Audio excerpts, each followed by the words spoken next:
bem-vindo à Opinião Feminina, num dia em que vamos falar da reviravolta nas declarações do governador do banco, Rogério Zandamela. Como se sabe, o governador do banco anunciou o rompimento definitivo com a BizFirst, mas algumas horas depois os bancos comerciais decidiram sozinhos pagar e repor o funcionamento do sistema. Portanto, a BizFirst, que o governador do Banco de Moçambique, digamos assim, não queria, é exatamente a empresa que está a garantir neste momento o funcionamento do sistema. Se nos sobrar tempo, lá mais para o fim, vamos também falar da missão do FMI que esteve em Moçambique por alguns dias e que tirou algumas conclusões que são interessantes aqui discutir. Para fazer o debate de hoje, conto com 3 convidadas, são elas Jéssica Segaúque, Fátima Mimbiri e Alda Salomão.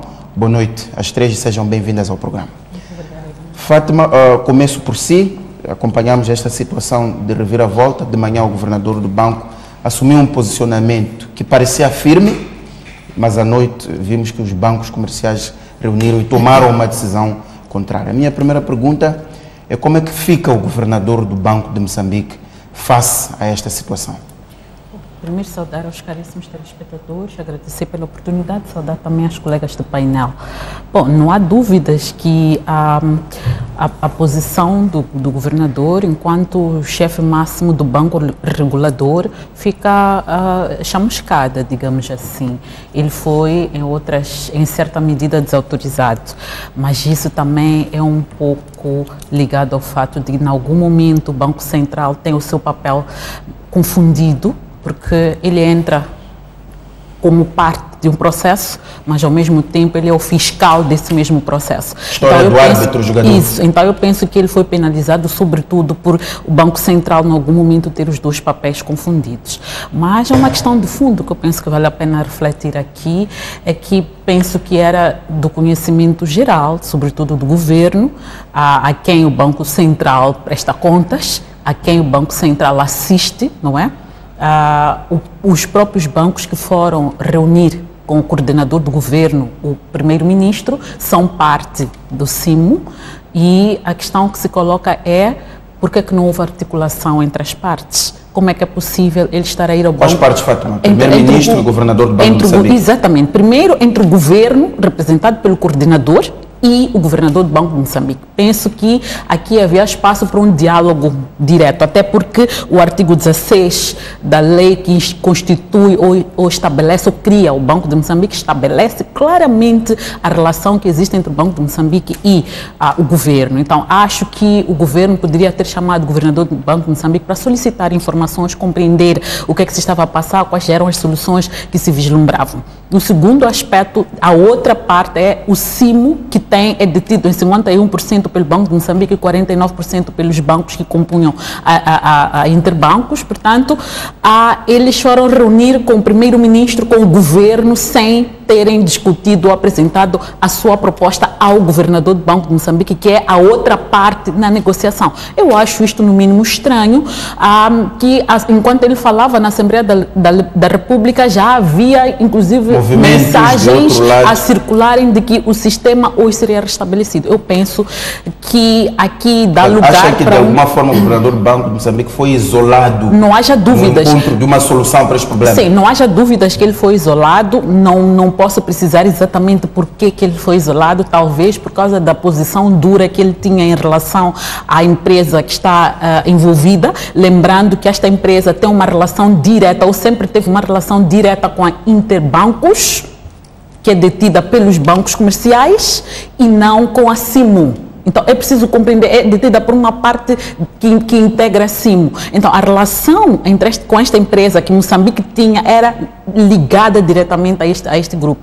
Então, aqui há várias questões. É preciso lembrar que a Interbancos foi dissolvida em outubro e houve um acordo, um pagamento que foi efetuado, e a própria BizFirst diz que o pagamento que foi efetuado é resultado de justa causa por questões contratuais, mas ninguém nos traz aqui ao de cima quais são esses aspectos contratuais, que eu acho que é importante trazê-los, porque muito provavelmente a Interbancos... os aspectos contratuais, Fátima, por que não os próprios contratos? Sim.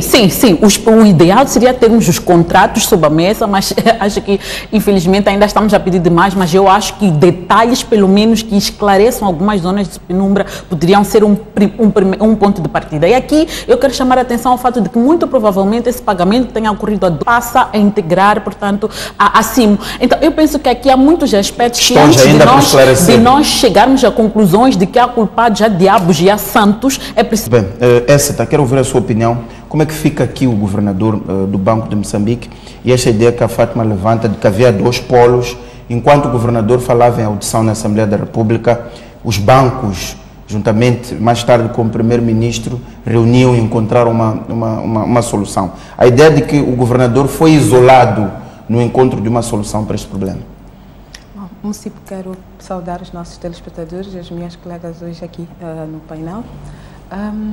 Se o governador do Banco de Moçambique foi isolado ou não, eu penso que basicamente pode-se perceber que não estava em linha de convergência. Isso é notório. Os pronunciamentos dele eram de ruptura, portanto, do relacionamento existente entre a CIMO e a BizFirst. Esta BizFirst é a provedora atual e é com base nela que os bancos mantêm a ligação com os seus clientes, os bancos comerciais. Portanto, estando o governador do Banco de Moçambique em ruptura, resta aos bancos comerciais buscar uma solução. E o governador do banco foi claro ao indicar que não tinha uma solução à vista. Quando ele faz este pronunciamento, a crise, portanto o apagão, já ia no seu segundo dia. É preciso repisar que neste grupo de bancos comerciais há um gigante que não está lá, que é o BIM, que desde o primeiro momento não quis fazer parte deste acordo. A sua estrutura, o seu tamanho, já indiciava... Permitia-lhe andar sozinha, digamos assim. Com pernas próprias, e indiciava que ele quer mostrar-se autônomo. Enquanto durasse este imbróglio, estamos a dizer que estes bancos iam perdendo clientes para o BIM. Portanto, há um gigante que tornava-se cada vez mais gigante. Penso que esta é a base principal para que tire sono a qualquer gestor de topo de todos os bancos comerciais, inclusive os pequenos, porque estes iam perdendo dimensão. Para os pequenos, acho que a situação era mais alarmante, porque numa situação em que os clientes vão abandonando, porque não tinham outra solução, as pessoas não podem ficar reféns de um apagão quando há soluções no mercado, as pessoas iam tirando dinheiro. Vários problemas podem aí surgir e penso que estas preocupações, estes problemas que são consequência de um apagão são também responsabilidade do governador do Banco de Moçambique, entanto que supervisor do sistema financeiro. Sucede que este supervisor do sistema financeiro é também consumidor, é também parte integrante deste processo, porque ele é o dono, portanto, acionista maioritário da CIMO. Então, a partir deste momento, há duas posições, portanto, há dois campos que precisam ser tomados pelo mesmo interveniente.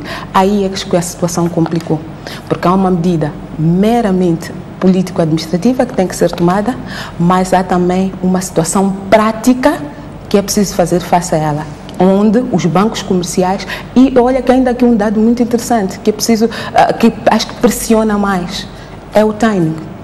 Aproximam-se dias de pagamentos de salários, as pessoas estão nervosas, estão a reagir e a reação é num único sentido: vou tirar o dinheiro, por mais que sejam migalhas, e pôr onde ele está acessível, de modo a que qualquer minha necessidade eu possa aceder ao meu dinheiro. Portanto, é preciso pensar e decidir. Se esta é a forma correta de tomar decisões, eu claramente diria que não. Porque esta qual? A do governador ou a dos bancos comerciais? De ambas as partes. Se esta, a situação de ruptura, sem pôr na mesa uma solução alternativa é a melhor, eu diria que não. Há várias formas de olhar para contratos de gestão, contratos comerciais, porque eu penso que existia, acima de tudo, uma relação comercial e, principalmente, não tínhamos uma situação de ruptura técnica.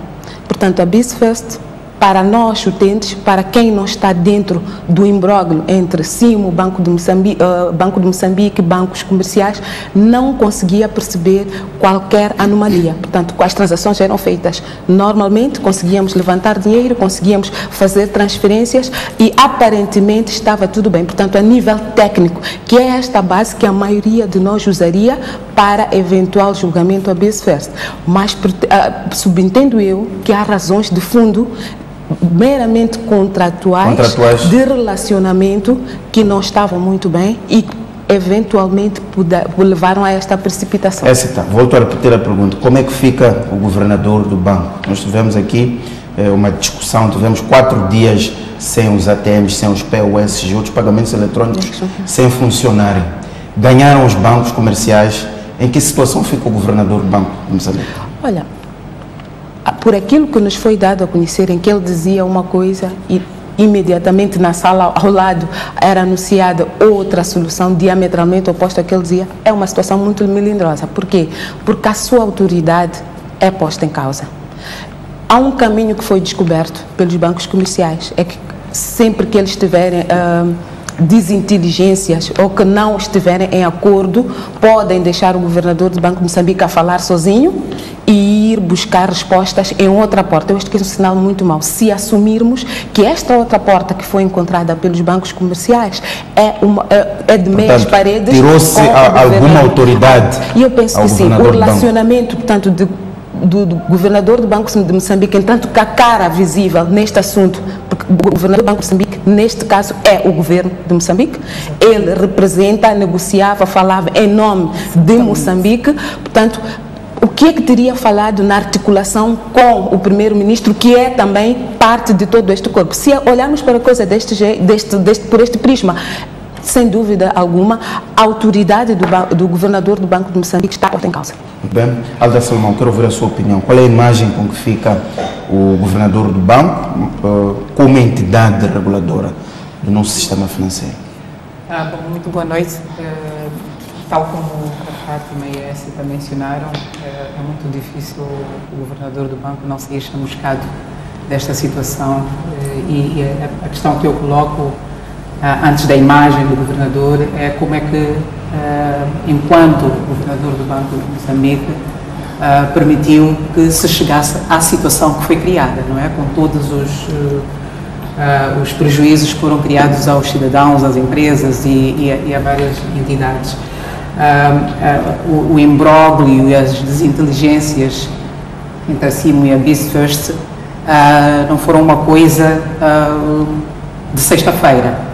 Portanto, foram consequência de um processo. Portanto, as minhas reflexões são, estando numa situação de tão grande vulnerabilidade como parece que se estava, não é? Em termos de assegurar a provisão dos serviços que foram interrompidos, que tipo de raciocínio é que foi feito, ou que deveria ter sido feito, para se evitar ter-se chegado àquela situação? Porque, de facto, a BizFirst sabia que tinha a possibilidade de criar o caos, não é? E o Banco de Moçambique não me parece que tivesse em posição de evitar que isto acontecesse, tal como não conseguiu fazê-lo. Então, esta é a parte que penso que também devemos considerar, a responsabilidade do Banco de Moçambique de assegurar que um serviço tão vital como este não fosse interrompido sem que o Banco de Moçambique tivesse em manga um plano B imediatamente que pudesse ser Acha que em qualquer cenário o que aconteceu na sexta-feira não devia ter acontecido? Não devia ter acontecido e penso que deveria ter sido previsível do lado do Banco de Moçambique de poderia eventualmente sofrer uma represália como esta que aconteceu. Não é assim? Isto foi uma chantagem, digamos assim, que foi feita ao Banco de Moçambique no sentido de forçá-lo a fazer os pagamentos que de outra maneira parece que não faria, não é? Acabou não fazendo, mas houve quem decidisse fazer em seu lugar. Portanto, a questão do município é como fica o governador, é justamente isso. Bom, tiraram-lhe o tapete do chão, basicamente, e estamos todos aqui para perceber o que é que isso significa daqui em diante ponto de vista da autoridade, legitimidade e posicionamento de força, o papel de regulador, o papel de fiscalização, quer dizer, como é que fica? Não é? Mas vai para além do governador do Banco de Moçambique. Eu penso que este assunto transcende o governador do Banco de Moçambique, quer dizer, quem manda no setor financeiro deste país? Quem é a autoridade? Qual é o papel do governo? Com que autoridade é que os bancos tomaram a decisão que tomaram? Quer dizer, qual é a margem de autonomia, de independência que os bancos têm para tomarem uma posição que desautoriza por completo o governo? Desautoriza por completo o governo. Portanto, acho que, como a Fátima disse também, ainda é prematuro para nós tirarmos conclusões.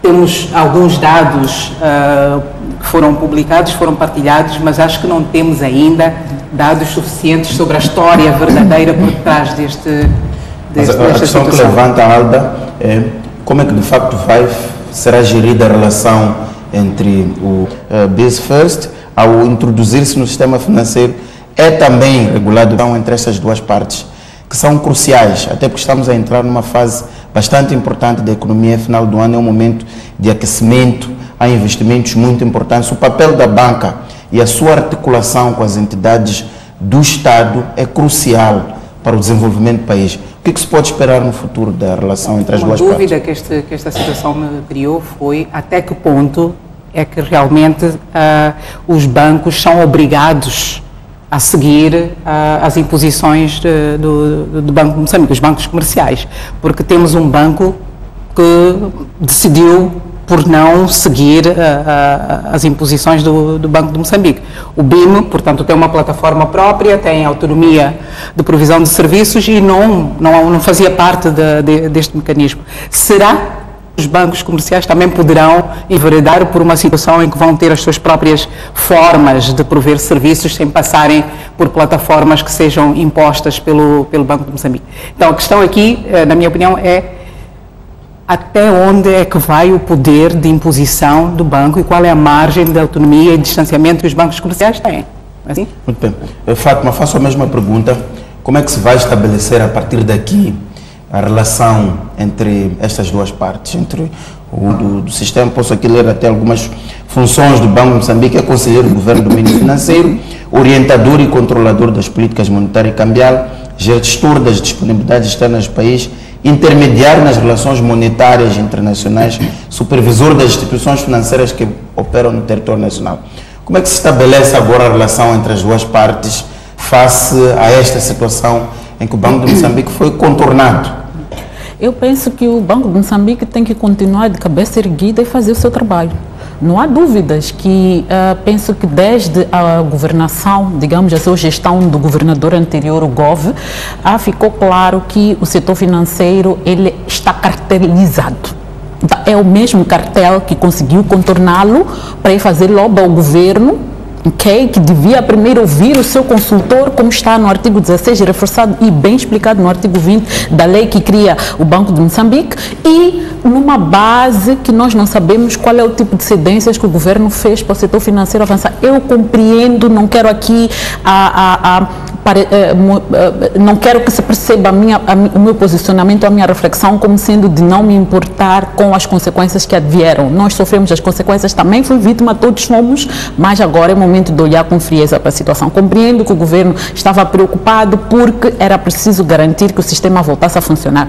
Se nós retornarmos um pouco para o pronunciamento da senhora Gertrudes, ela disse que ela não tinha datas exatas de quando é que o sistema poderia ser restabelecido, mas poderia ser que amanhã o sistema estivesse, ou poderia levar mais tempo. Então não havia nenhuma... Não pode haver incertezas no sistema financeiro. Não há dúvidas que não pode haver incertezas. A ideia de que não há uma data para resolver, isso cria um susto em qualquer mercado. Não haja dúvidas em relação a isso, não haja dúvidas, mas o ponto é, a partir do momento em que se tomou a decisão que era importante encontrar uma solução E eu acho que uma decisão mais articulada, envolvendo o próprio governador ou o próprio Banco Central, não precisa ser necessariamente o governador, porque ele se pode fazer representar por outros membros do Conselho de Administração, mas envolver o Banco Central nas discussões, na busca de solução, eu acho que credibilizaria mais. Agora, contornar o Banco de Moçambique é o mesmo que dizer que, bom, vocês não são úteis para esta questão. E esta questão é uma questão mais política do que necessariamente uma questão de administração do sistema financeiro nacional. Então, eu acho que a relação pode ser difícil na medida em que o próprio setor financeiro, que já várias vezes desautorizou o Banco de Moçambique, e nós vimos isso no início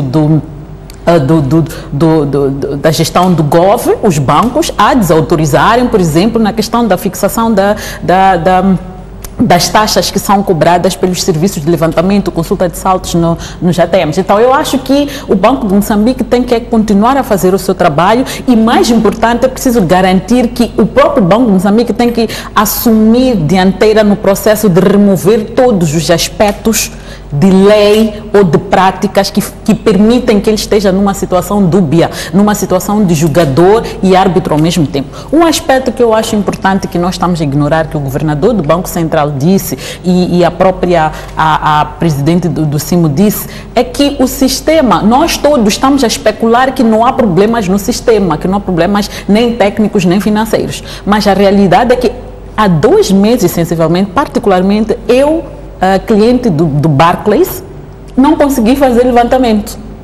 Fiquei um dia inteiro. Quando eu fui já havia alguns problemas? Já há problemas. O ponto é que este tipo de problemas, porque são isolados aqui, isolados ali, tratados com todo o sigilo, não chegam à sociedade. Tendo isso acontecido há 2 meses, a esta parte, o que se fez para se encontrar uma solução? A questão é que se estava a negociar. A questão que eu percebi e que eu acho que é muito importante nós também termos cabeça fria aqui, é que a tal empresa está com pressa, sobretudo por causa da situação de incerteza, por causa da venda ou da dissolução de interbancos, que era o interlocutor que tinha uma relação direta consigo. E uma pergunta importante que eu acho que nós não estamos a fazer. Há 2 anos, a BizFirst está a negociar com quem?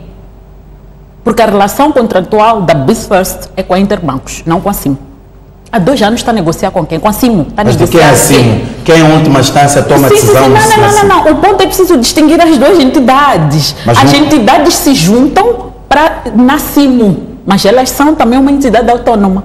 Então, preciso nos lembrarmos disso. Mas no comunicado da BizFirst, ela diz que tentou várias vezes procurar uma resposta. Sim, mas falar com pela CIMO, pelo Banco de Moçambique, e não obteve essa resposta. Sim, tentou contactar, mas a relação dela é com quem? Porque eu acho que é aqui onde nós temos que compreender. Porque para quem lê o comunicado dela e depois lê a entrevista que concedeu à Verdade, ou a Verdade escreveu mal.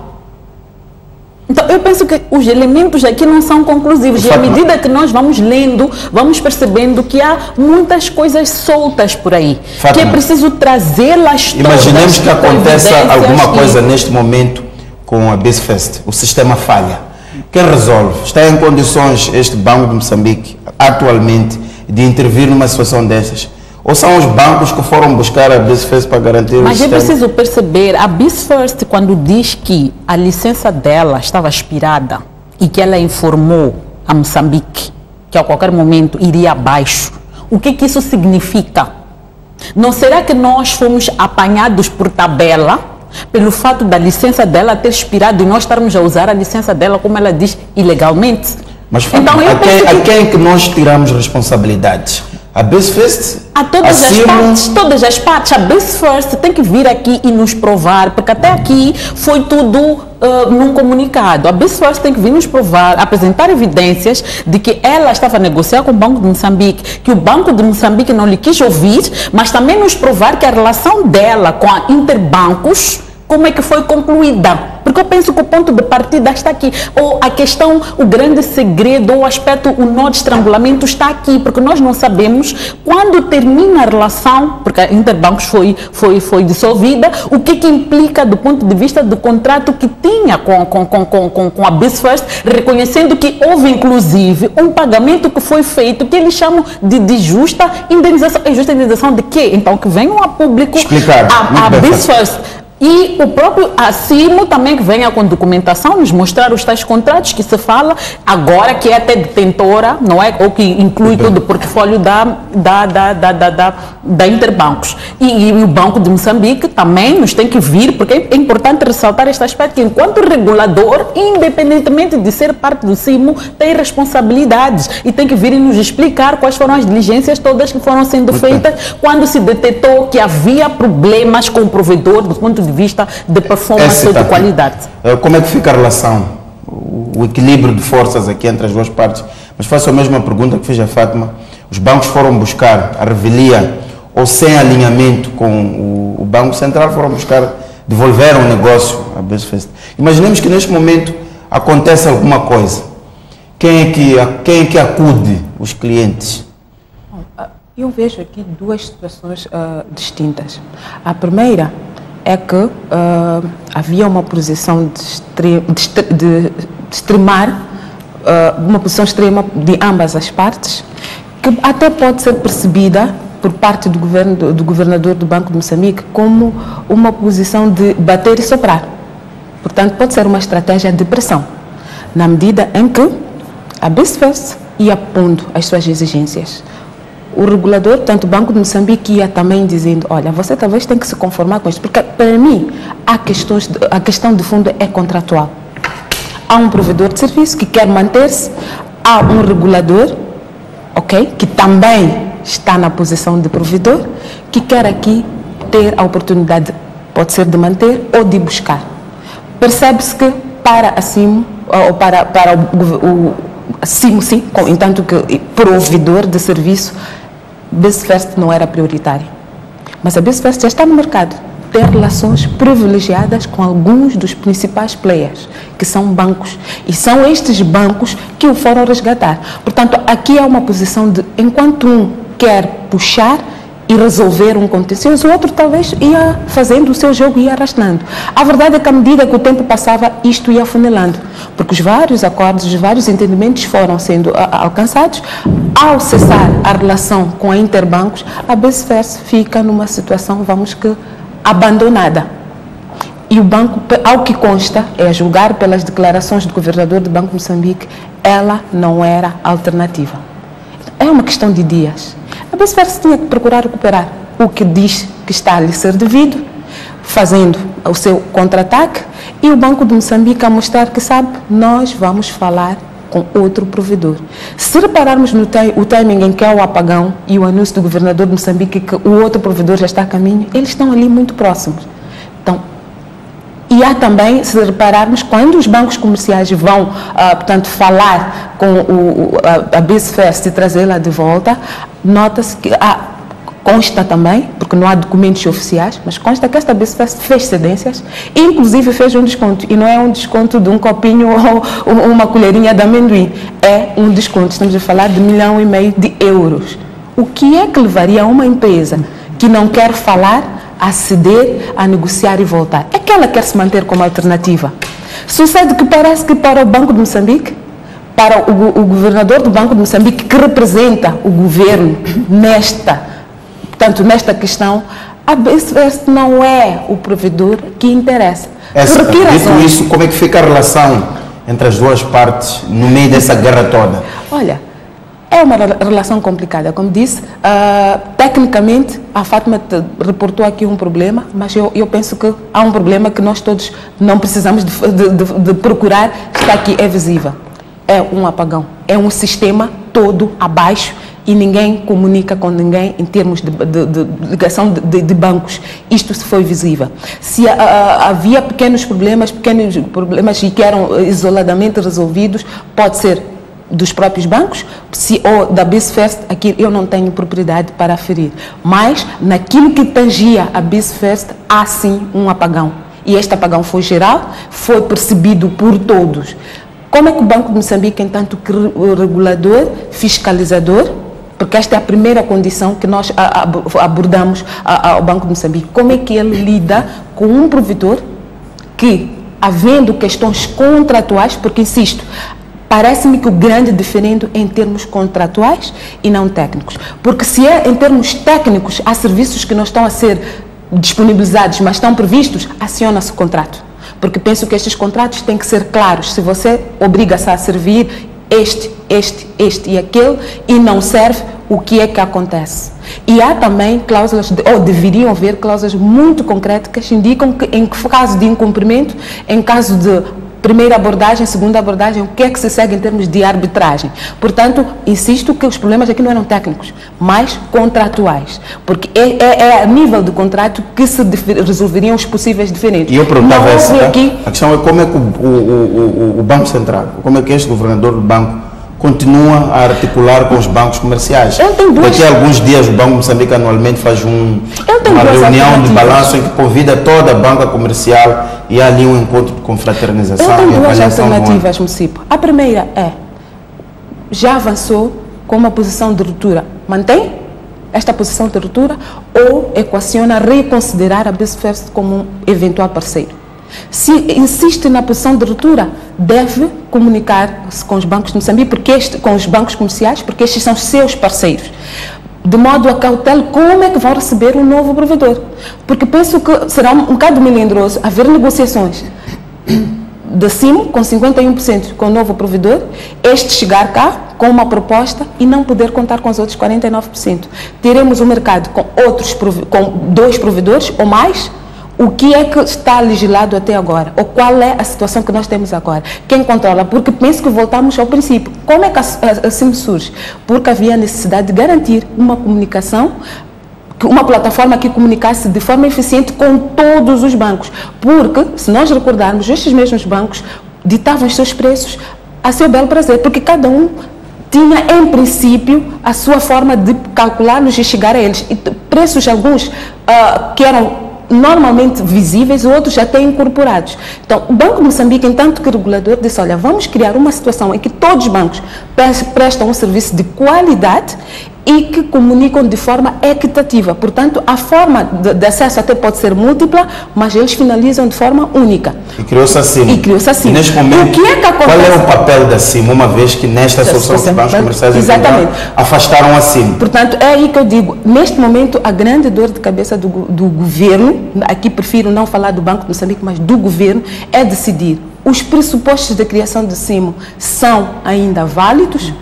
Se forem válidos, como é que vão tratar esta questão em que há um provedor? Há um desafio, então, de redefinição ou não do papel do CIM. Exatamente. E de maneira como ela vai estar no mercado de agora em diante. Como é que ela vai ser recebida? Porque os bancos comerciais são um parceiro importantíssimo. Eles é que têm clientes. Muito bem. E estes clientes é que vão pagar todos os custos que daí possam ser advenientes. Então, é preciso definir. O novo provedor fica só com o Banco de Moçambique, não tem clientes. O novo provedor é aceito pelos bancos comerciais e sim, e como é que sai a BCFES? Portanto, agora eu penso que é uma questão de negociação. Aquilo que faltou e levou à ruptura precisa de acontecer agora. E há condições para isso? E eu acredito que esteja a acontecer. Esteja a acontecer, muito bem. Alda, qual é o papel da CIM neste momento? Uma vez que os bancos encontraram uma solução e na sua solução tentava levantar, vai ser uma relação muito difícil o governador do banco encontrar uma solução para CIM e numa eventualidade de acontecer alguma coisa com a BCFES, qual pode ser o papel do governo ou do Banco Central, uma vez que foram os bancos por si só que foram buscar esse provedor? Pois é, mais uma vez a minha questão sobre quem manda? Quem põe ordem aqui na aldeia, não é assim? Antes disso, acho que é importante que o Banco de Moçambique elimine áreas cinzentas e margem para dúvidas e questionamentos sobre a sua identidade. Portanto, este papel de regulador e de fiscalizador não se pode confundir e misturar-se com outras identidades que depois limitam a sua capacidade e o seu poder de se impor enquanto regulador e enquanto fiscalizador. E isto é um aspecto que tem que ser resolvido não só em relação ao Banco de Moçambique, mas a outras instituições que, tendo responsabilidades de fiscalização e de regulação, se misturam depois também assumindo identidades de provedores de serviços e depois encontram-se numa situação em que não têm a liberdade e a autonomia necessária para exercerem a sua função. Se os bancos decidiram optar por uma via e por uma alternativa contrária à imposta pelo Banco de Moçambique, a questão que se coloca novamente é até que ponto é que o Banco de Moçambique tem realmente poder para impor. Como é que a coisa fica? De quem é a posição que deve prevalecer? Os bancos comerciais têm realmente autonomia para decidirem o que fazem ou deixam de fazer, quem entra, quem deixa de entrar? Assim, eu achei que, ouvindo os pronunciamentos do governador do Banco de Moçambique, que o provedor de serviços alternativos estava aí a aterrar. Era uma questão de um dia, 2 dias, estava aí. Portanto, se calhar até já chegou. Assim? Sim. Portanto, há esse assunto também por resolver, porque certamente não fizeram as malas e abalaram-se para Moçambique sem garantias de que iriam ter espaço para intervir. Mais uma questão que se coloca é como é que fica então este novo provedor versus a BizFirst, que entretanto, por decisão unilateral dos bancos comerciais, voltou a prestar serviços. Então, há aqui uma grande confusão. Eu penso que há uma grande confusão aqui que precisa de ser clarificada, mas para mim o aspecto fundamental e prioritário é como é que o Banco de Moçambique assume o seu papel sem ser misturado com as entidades a quem tem que fiscalizar e, por força disso, perder a sua força e o seu papel. Segundo, que opções duradouras é que estão a ser discutidas e colocadas na mesa para que nós não voltemos a sofrer a situação igual, não é? A situação semelhante. Portanto, as opções que forem identificadas terão que ser opções duradouras, que garantam estabilidade e que garantam controle e previsibilidade de riscos. Parece-me que aqui, nestas questões de debate sobre contratos, sobre quem fez o quê, parece que a questão dos riscos em relação à satisfação dos interesses dos clientes foram secundarizados. Como eu digo, deveria ter sido previsível que, tendo a possibilidade de perturbar completamente e tão profundamente como o fez a provisão de serviços, o Banco de Moçambique devia ter sido um bocadinho mais cauteloso na atitude que tomou, no posicionamento que tomou, etc. Encontrando uma solução que nunca permitisse chegar-se a este ponto. Alda, vimos várias instituições, incluindo a CTA, a virem anunciar prejuízos enormes. Foram 5 dias de apagão, calcula-se que eram 40 milhões de dólares por dia aos bancos, 70% da receita dos hotéis que não era captada, 90% dos grandes centros comerciais. Vamos falar da questão da sacar responsabilidades. De quem é a responsabilidade, como é que ela é sacada? E a minha questão é, até que ponto é que não seria expectável ou não seria provável que faça esta situação bastante polêmica, se não fosse um momento, assim o entendendo, o governador colocar o seu lugar à disposição? Essa equação não é possível ser colocada neste ponto. Eu penso que a questão da responsabilização é fundamental. Para nós, clientes dos bancos, é com os bancos que nós lidamos, portanto, é a eles que nós vamos pedir responsabilidades. E nós falamos aqui dos prejuízos sofridos pelo setor privado, pelas grandes cadeias comerciais, etc., mas os milhões de cidadãos deste país que sofreram prejuízos não estão a ser contabilizados e eles também contam. Portanto, é uma imensidão de danos e de pessoas e entidades a quem se deve prestar contas e que devem ser ressarcidas pelos prejuízos sofridos, que isto não pode ficar assim. Bom, agora pagaram a BizFirst, o sistema foi restabelecido, mas e todos os prejuízos? Eu acho que aqui uma dupla responsabilização dos bancos comerciais em relação aos seus clientes e dos bancos comerciais em relação na sua relação com o Banco de Moçambique. Portanto, o facto é que esta situação não deve acabar assim. Portanto, o serviço foi restabelecido e pronto, fica-se por aí. Agora, a questão mais preocupante é quais são os mecanismos que vão ser usados para que todos os prejuízos sejam ressarcidos. E aí tenho muito interesse em perceber como é que isso vai ser feito. A minha questão, Alda, foi aqui discutido que o governador foi desautorizado, fica isolado, politicamente fragilizado. Okay. Se não há um cenário para ele próprio colocar o lugar à disposição.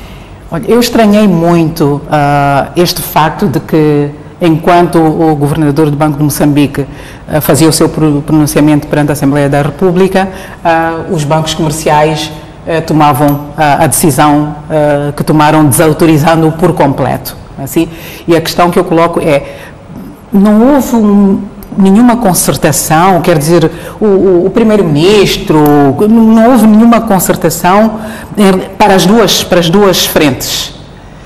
Certamente que o governador do Banco de Moçambique foi ao Parlamento tendo um alinhamento com o governo, não é assim? Com o primeiro-ministro. Terão tido o mesmo alinhamento com o primeiro-ministro os bancos comerciais? Portanto, como é que isto fica? Teremos que perceber primeiro como é que esta desinteligência, esta descoordenação, aparente descoordenação, aconteceu antes de nos pronunciarmos sobre se o governador deverá pôr o seu lugar à disposição. O que é que está a ser engendrado aqui e por quem e para conseguir que propósito? Isto está muito estranho, esta história está muito estranha. Eu acho que, a menos que de facto o governador do Banco de Moçambique tenha sido absolutamente negligente e irresponsável nos posicionamentos que tomou, eu acho que eu seria mais cautelosa em pronunciar-me sobre se ele deveria pôr o seu lugar à disposição. Fátima, tem também as mesmas cautelas? Sim, mas eu iria começar pela pergunta sobre a responsabilização. Eu acho que os tão benevolentes bancos comerciais que foram resolver imediatamente o imbróglio, que levaram 96 horas para o resolver, a exceção do BCI, que eu não sei, não me recordo muito bem se foi uma mensagem enviada a um cliente ou se foi resultado de uma transação que depois ele recebeu essa informação, que foi essa que depois circulou e a gente percebeu que afinal havia problemas no sistema. É que nenhum banco se dignou a informar aos seus clientes que havia um problema.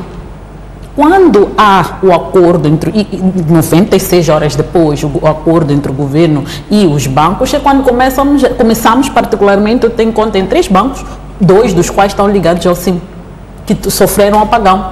E só agora, dia seguinte, depois do acordo, é que eu comecei a receber mensagem de o sistema já está operacional. Naqueles 3 dias anteriores, não recebi nada. Então, isto é um sinal muito claro de que o nosso setor financeiro, se calhar, está mais preocupado com o dinheiro que perdeu, porque ele precisava encaixar, e pelo fato de que o BIM, que é, como disse, o gigante que se agigantava cada vez mais, estar a embolsar, digamos assim, a clientela que estava a sair de um lado para o outro, mas não se lembrou que tem os clientes que são esses que estão a sair, a quem deve alguma relação. Então, eu acho que em termos de responsabilização, a relação direta entre o indivíduo ou o cliente é com o banco. Então, a responsabilidade, o banco tem que assumir toda a responsabilidade ou consequências derivadas da situação e, por sua vez, o banco depois vai acertar responsabilidades da entidade com quem ela tem uma ligação direta relativamente a esta questão dos sistemas e como eles funcionam. Eu penso que é por aí. Em relação a pedido de demissão, eu acho que é muito óbvia essa ideia de que ele que se demita. Sim, num país normal, ele se teria demitido e numa situação também normal. A questão é que com a frieza que eu quero analisar essa situação, para mim fica um pouquinho claro que, em algum momento, esta situação toda, que ultrapassou, acho que a capacidade do próprio Zandamela de resolver, acho que ele não imaginou que este assunto fosse chegar tão longe. Okay? Acho que ninguém dentro que conhece o assunto, mesmo o próprio setor financeiro comercial, que conhece o problema, tenho a certeza que não imaginou que este assunto fosse deflagrar no apagão. A questão é, houve um aproveitamento, não há dúvidas, para afetar a reputação deste governador, que está a tomar muitas medidas que mexem estruturalmente com interesses. Então é muito óbvio todos virmos hoje, começarmos a questionar, ele até vem do FMI, ele trabalhou no FMI, mas é moçambicano. Okay? Ele tem uma missão a cumprir, está a cumpri-la. Tanto acha que o governador tem todas as condições para continuar a desempenhar a função? Ele tem falhas de um ser humano, digam-me quem não é arrogante. Com quantos professores universitários lá nas nossas formações, nos nossos empregos, não cruzamos com pessoas arrogantes? É isso o mais importante a ressaltar hoje. Por quê? Então, eu acho que este assunto tem outras nuances. Eu, particularmente, se tivesse que o aconselhar a resignar, a admitir-se, seria mesmo por uma questão de atirar a toalha ao chão e dizer, fiquem vocês com os vossos problemas. Mas, objetivamente, há condições para o governador continuar a desempenhar a sua função como deve ser? Depende. Primeiro, depende da justeza das questões que ele coloca na mesa. Como dissemos, esta empresa, ela tem que vir a uma investigação profunda e séria que tem que ser feita em relação a esta empresa e a relação dela com Moçambique. Okay? Antes de termos clareza sobre isso, nós estamos a julgar porque houve apagão. E quem nos disse que o apagão não é parte de uma estratégia mesmo para criar danos reputacionais mais graves a esse mesmo governador? Hoje é muito fácil quando todo mundo começa a dizer demita-se, demita-se, demita-se. Até pessoas suspeitas de o dizerem, então alguma coisa não está bem. Então eu quero dar aqui, por mim, se ele tiver de resignar, que o faça mesmo por uma questão reputacional, para garantir que o nome, a reputação que ele construiu ao longo dos anos não seja prejudicada por causa de pessoas que não querem colocar um país em ordem. Porque é preciso reconhecer isso. Este setor financeiro de que nós estamos a falar é o maior que prejudica este país. Esse mesmo sistema financeiro, com situações até não tão melhores como as nossas, consegue financiar o setor agrícola. Aqui não financiam por quê? Então, aqui também é preciso lembrar que nós temos problemas. Nosso setor financeiro tem também as suas ligações aqui político-empresariais. O governador Rogério Zandamela não é uma pessoa que pela sua personalidade interessa ao setor bancário. Não haja dúvidas. É preciso incomoda o setor bancário. Não haja dúvidas. É preciso lembrar o assunto Mozabanco, é preciso lembrar o assunto do branqueamento de capitais, é preciso lembrar essas multas todos os dias, a questão de impor o sistema a mimo para regular as taxas de juros. Se fosse pelos bancos, hoje estaríamos a pagar 40%, 50% de taxa de juros. Quer dizer, aqui também nós, como moçambicanos, temos que parar e pôr um pouco a mão na consciência. Processos de mudança doem. Organizar um país dói, porque vai mexer em parte com as nossas zonas de conforto. Mas, em algum momento, é preciso tomar medidas. Então, em relação ao governador, ele, se quiser ir, tem meu apoio para ir, mas que vá por uma questão mesmo de preservar a sua integridade, a sua reputação profissional e assumindo que há justeza sobre esse processo. Então, ele que venha a público também nos apresentar o dossiê sobre o processo de tomada de decisões. O governador do banco tem todas as condições para continuar a desempenhar a função. E depois queria comentar também a questão que a Fátima levanta aqui, de que organizar um país dói e eventualmente o governador do Banco de Moçambique pode estar a ser vítima. Vou começar mesmo pelo comentário. Esta é a tarefa do governador do Banco de Moçambique. Pelo menos, se ele não estava ciente, eu acho que é chegada a altura de estar. Portanto, ele é o regulador fiscalizador, tem que fazer exatamente o que é suposto fazer. Se as coisas estão mal, ele tem que fazer como deve ser. Agora, é preciso que ele saiba que está a lidar com contrapartes.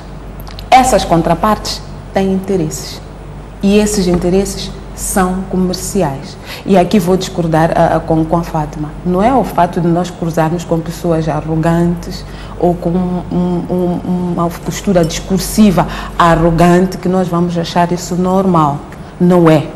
Não devia ser e não podemos achar que isso tem que ser uma forma de ser. Até porque, por que você precisa ser arrogante se você está a fazer exatamente aquilo que é suposto fazer? Por que tem que ser arrogante? Mas esse é o governador do Banco de Moçambique. Deixe-me terminar. É arrogante, tem uma postura arrogante. Estou aqui a comentar exatamente o que a Fátima disse. E é por isso que digo, aqui discordo. quando ela traz-nos aqui quantos arrogantes conhecemos, e os conhecemos, não temos que nos lembrar deles. Não é suposto. E do governador do Banco de Moçambique ou de qualquer entidade pública, nós estamos à espera que façam aquilo que os seus mandatos preconizam. E neste processo fica claro que o mandato como regulador, fiscalizador do Banco de Moçambique é de corrigir tudo aquilo que está mal. Ele que corrija. Tem que fazer e penso eu que tem o apoio de todos os moçambicanos para corrigir. Se neste processo de correção sobressaírem possíveis puxar tapetes, possíveis ações que levam o seu mandato seja posto em causa, eu penso que isto também tem que chegar a nós para que nós possamos acautelar, possamos conhecer, mas não podemos achar que um apagão, uma situação de extremar posições, por um país todo sem comunicações, sem poder fazer transações, pode ou deve continuar a ser levado como uma situação normal. Não é normal, porque pelo que nos é dado a saber, é um assunto que se arrasta há 2 anos. Nos últimos 2, 3 meses havia posições muito intensas de ambas as partes. Então, por que não se acautelou, assumindo que existe este mandato também para criar soluções, porque não podemos ter entidades que só estão ali para o carô. O carô é uma estratégia de negociação, sim, mas também temos que ter entidades que são capazes de se antecipar aos problemas. Neste momento, faltou isto, porque para o provedor, para os utentes, há um provedor que mostrou sumisco, há um fiscalizador, negociador que não conseguiu interagir com a sua contraparte e houve um dano. Então, como é que o Banco de Moçambique, se o governador do Banco de Moçambique está apto ou não, eu penso que ele tem que olhar e dizer qual é o mandato dele. Ele está a perseguir o mandato dele, está a fazer corretamente? E eu penso que sim. Mas se assumimos que politicamente, como foi dito aqui, foi desautorizado, não sei, está fragilizado. Fragilizado ele está, agora não sei se foi desautorizado no município. E digo por quê? O governador de Moçambique é a face visível do governo quando olhamos para o sistema financeiro. Não é o primeiro-ministro, é o governador de Moçambique. Ele é que dá a cara por esta face, portanto, financeira, de olhar para o sistema financeiro. O governador do banco não faz parte da estrutura do governo. Exatamente. Então, nós olhamos aqui e dissemos, o que é que aconteceu? Há um governo do dia que precisou de olhar para uma situação de um país inteiro não estar a fazer transações. Valia a pena perpetuar esta situação ou era preciso libertar, que a situação voltasse à normalidade e buscar soluções com tranquilidade? Enquanto o governador de Moçambique continuasse neste... Porque ele enfim, mostrou uma posição e pelo que nós vimos ele não ia recuar. O que é que acontecia com os utentes? Nós outros que temos que pagar escola, que temos que pagar rendas, temos que pagar prestações, temos que almoçar, porque também é nosso dinheiro, temos a obrigação, temos o direito de usar. Como é que ficamos? Então, perpetuar esta ação, o que é que estaríamos a dizer também do governo do dia? Acha que o governo trouxe a sensibilidade social que faltou ao governador do Banco de Moçambique? Não faltou, não diria que faltou ao governador de Moçambique. Ele tem um mandato, tem uma missão, tem uma visão, eventualmente encontrou problemas que precisam de ser saneados. E a maneira de sanear este problema é isolar alguns atores, é deixar claro que a posição do governo é não negociar, não contar mais consigo. Mas isto, não, em princípio, não devia inferir com o dia a dia do funcionamento do sistema financeiro. Poderiam ser 2 processos a ocorrer em simultâneo, como vieram fazendo há 2 anos, e não chegar-se à fase de ruptura, sem redundância, sem alternativas. Portanto, há aqui posições que tinham que ser tomadas a cada nível e de sua maneira. Eu penso que isto foi importante acontecer, que o governo assume e chamasse a si a responsabilidade de permitir que a situação voltasse ao normal, mas o governador do Banco de Moçambique deve, isto não é poderia ou não é alternativo, acho que o governador de Moçambique deve encontrar uma resposta, uma resposta sim, e partilhar com o governo para que esta seja a resposta definitiva para este imbróglio, porque existe uma tensão. Responsabilização. A questão da responsabilização, e eu penso que foi aqui dito, a minha relação contratual é com o meu banco, é este meu banco que tem a obrigação de ter o meu dinheiro disponível sobre várias formas por nós acordadas, quando eu preciso. Portanto, se eu posso provar que este apagão prejudicou-me, eu tenho que simplesmente juntar estes fatos, levar ao meu banco, arrolá-los e exigir a correspondente indemnização. Tão simples quanto isto. Os bancos vão ter que falar com os seus utentes, vão ter que falar com os seus clientes e vão também fazer um trabalho de diplomacia. Se não fizeram, tem que começar a fazer.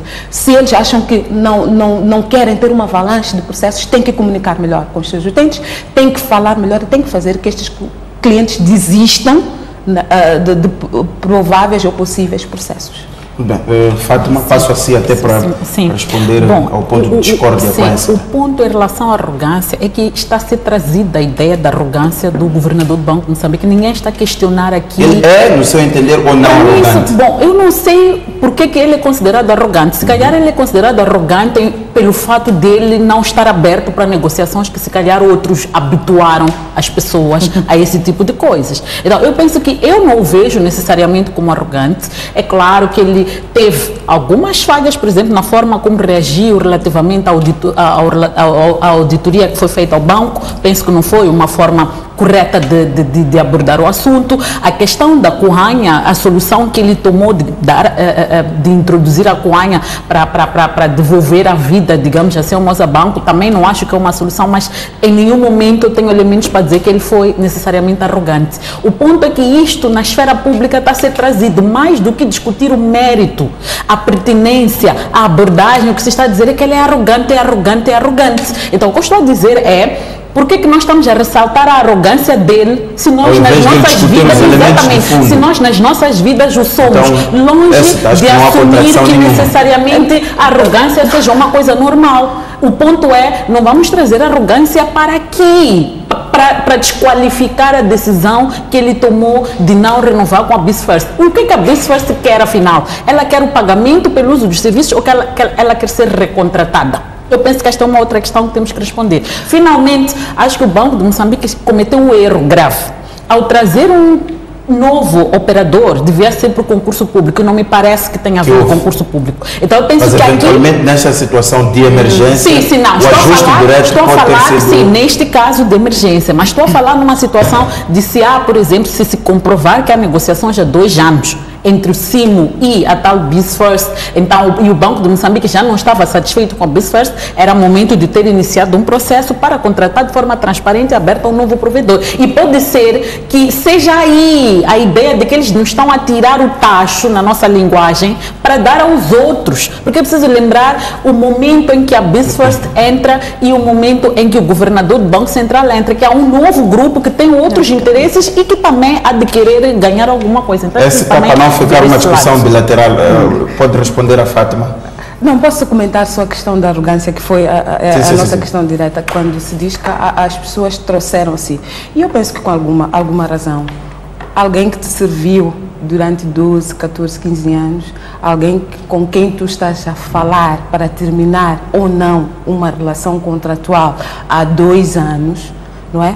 Se você não tem elementos práticos, concretos, da relação que os une, que a mim, insisto, é técnica, é provimento de serviços informáticos, é uma plataforma técnica, você não pode vir chamar de pequeno, insignificante. Portanto, é esta sensibilidade que, quando tu falas em nome dos moçambicanos, eu penso que é bom ter. Não é? Nós não ficaríamos satisfeitos. O que sugere uma moderação na linguagem?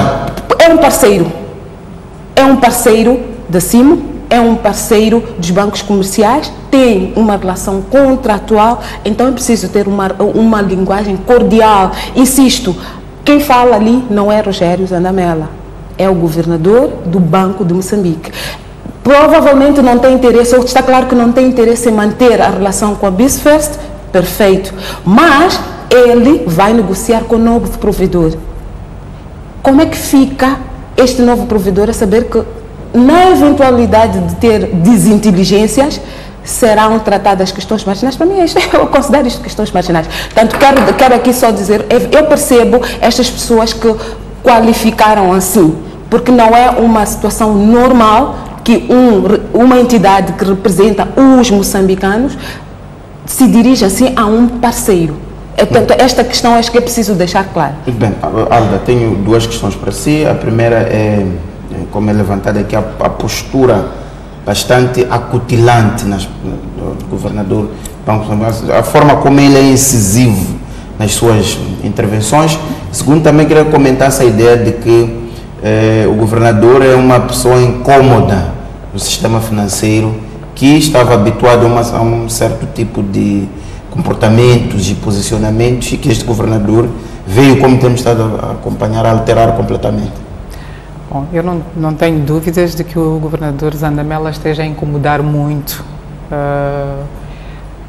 as pessoas que estavam habituadas a conduzir os seus negócios, os seus interesses de maneira contrária às diretrizes que ele está agora a tentar impor. Claramente tem muitos inimigos aí na praça e não me admiraria muito se no meio do esclarecimento desta história toda nós chegássemos à conclusão de que afinal de facto houve alguma intencionalidade em criar esta situação para colocar o governador em má posição, para manchar a sua posição, diminuir o seu peso, denigrir a sua imagem, etc. Portanto, em relação à postura, à arrogância e etc., é evidente que o representante de uma instituição pública tem a obrigação de ter decoro na maneira como se dirige a todos e na maneira como se pronuncia em relação aos variadíssimos assuntos com os quais vai deparar, sejam eles mais fáceis ou mais complexos, sejam eles irritantes ou não, às vezes transparece que ele está exasperado e denota isso. Eu favoreço o esforço que eu penso que todas as posições, todas as pessoas ocupando a posição que ele ocupa deverão fazer um exercício de contenção e um esforço para usarem a melhor linguagem possível em termos de decoro e de boas maneiras. Não é? É uma questão mesmo de treino. Muito bem. De treino que ele pode não ter, não é? Mas também acho que é preciso não esvaziar o conteúdo do que ele diz pela forma como ele diz. Às vezes não é fácil dissociar as duas coisas, não é assim? Mas é preciso não... discutir o conteúdo. É preciso discutir o conteúdo. Algumas de nós, pelo menos, já nos atacaram também pela maneira como nós dizemos as coisas, pela frontalidade com que dizemos as coisas. Somos arrogantes, se calhar também, ou somos contundentes, ou somos etc., ou somos agressivas pela maneira como dizemos as coisas. E eu pergunto, mas aquilo que eu disse faz algum sentido? Qual é o comentário em relação àquilo que eu disse? Não estou a tentar desculpar, e penso que as pessoas que se pronunciam em relação à arrogância fazem-no com não é? Legitimidade, observaram e chegaram a essa conclusão e estão a expressar o seu desagrado, ou pelo menos estão a tentar ajudar o governador a corrigir-se, não é assim? Mas acho que é preciso também aproveitar aquilo que é essencial do discurso que nós ouvimos e em vez de estarmos aqui a distrairmos-nos com a forma, com o invólucro. Alda, vamos avançar, ficamos com 6 minutos, 2 minutos para cada uma, 1 minuto e 50, os outros segundos ficam aqui comigo para formular a questão. Vamos avançar para a missão do FMI, que está cá em Moçambique, terminou já a sua atividade, já deve ter partido para o seu país de origem.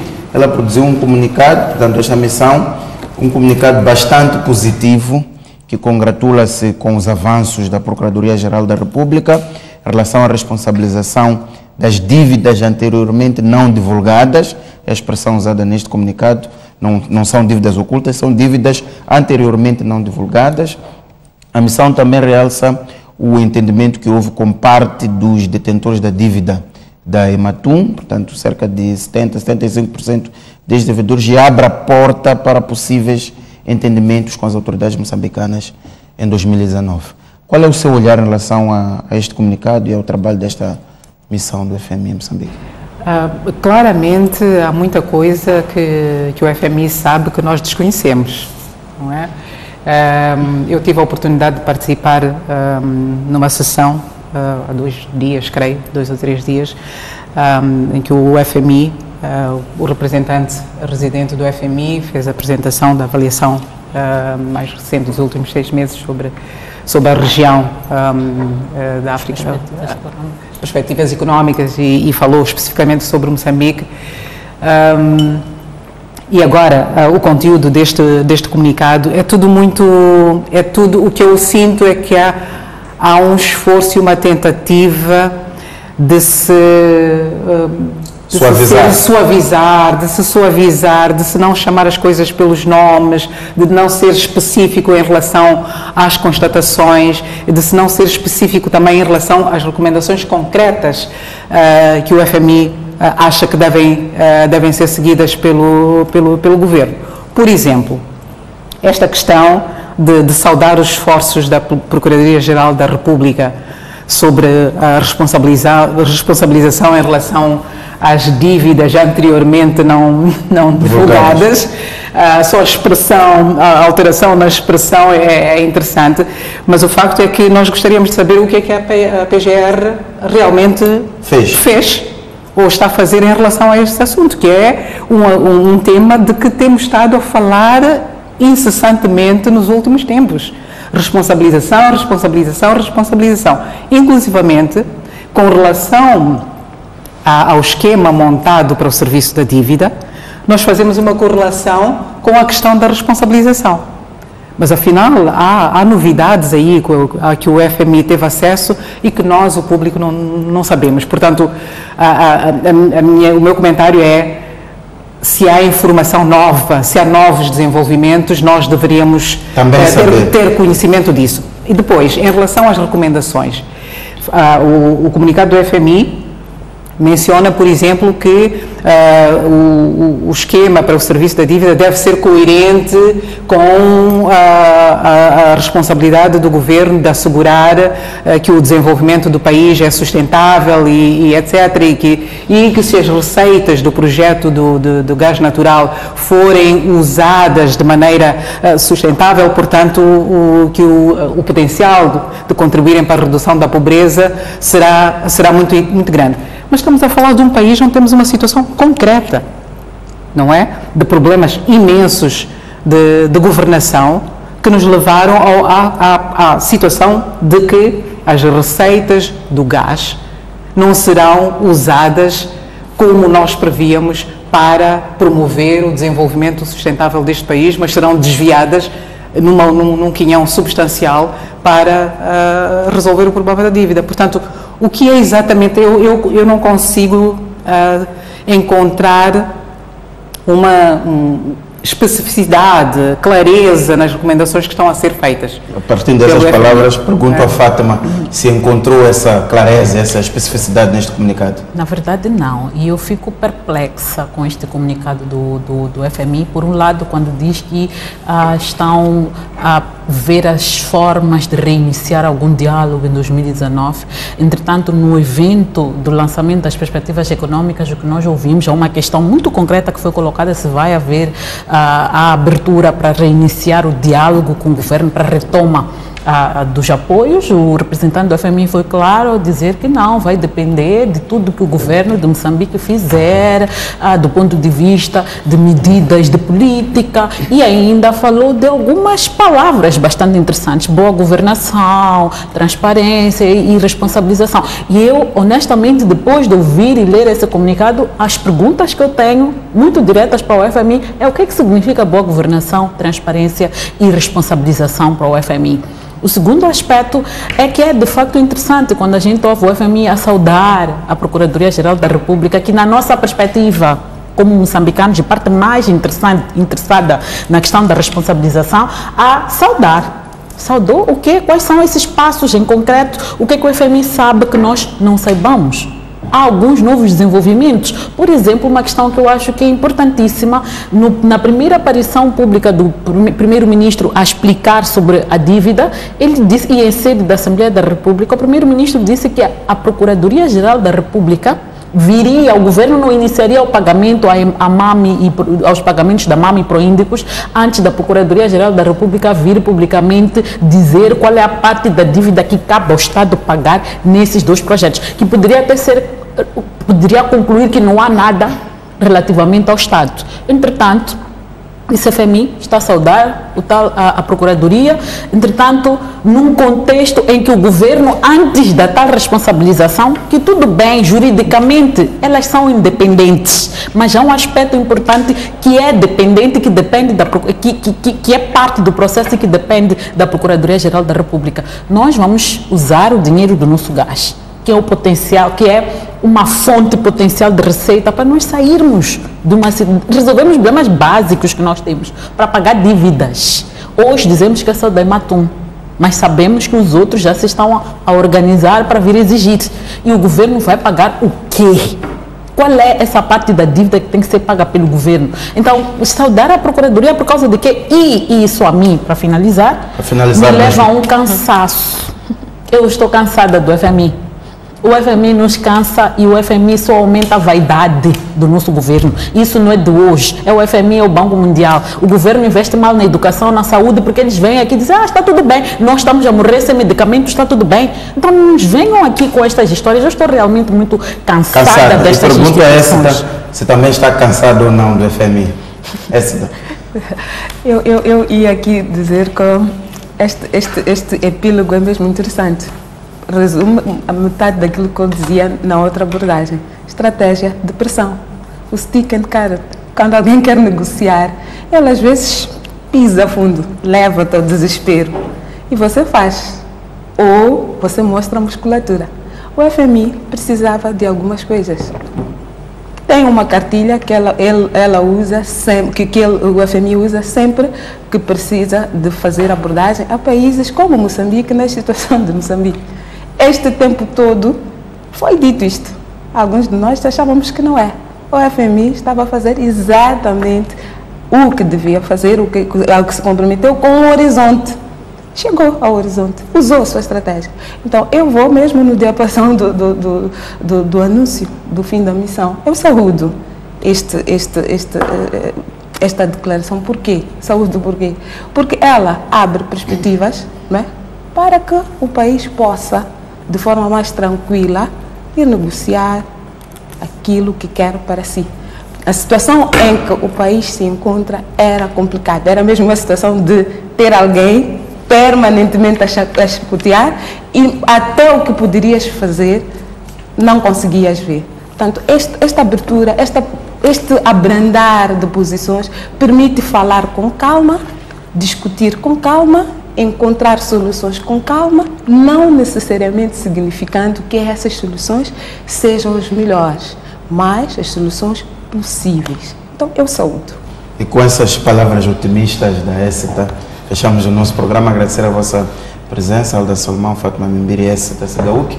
E assim, caro telespectador que nos acompanhou, o programa Opinião do Feminino termina por aqui, num dia em que, acima de tudo, discutimos a reviravolta que sofreram as palavras do governador do Banco de Moçambique, que terá anunciado durante uma manhã um rompimento definitivo com a BCFES, mas algumas horas depois os bancos comerciais o contrariaram e é esta BCFES que está a garantir que o sistema volte a funcionar. Muito obrigado e até a próxima quinta-feira.